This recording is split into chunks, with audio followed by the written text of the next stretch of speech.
Hello ma'am, ito na po yung order mo. So, pakita lang natin na working po yung ating item. So, naka-dual band na po ito. Isang 2.4, isang 5G. Ayan. So, yun po. Bali, connect lang po tayo.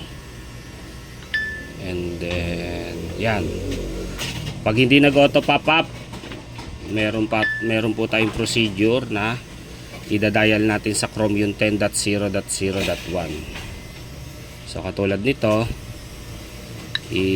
ano natin siya, type natin.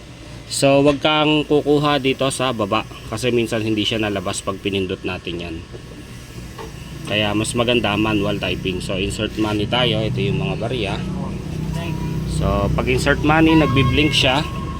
Pagka hindi ka nag-insert money, running. So ito, insert money, blinking, and then yan. So sa paghuhulog ng barya, dahan-dahan lang, wag po gayahin. Dinilisan lang natin kasi para sa video purposes. And then yan, extend kasi may posibilidad na magkulang pagka mabilis po kayo maghulog. And then extend, success, connected sa Joybell Piso Wi-Fi. Yan, and then try natin mag YouTube para malaman kung may internet. So ayun, may lumabas na mga thumbnails, ibig sabihin yan, okay na siya. So maraming salamat po.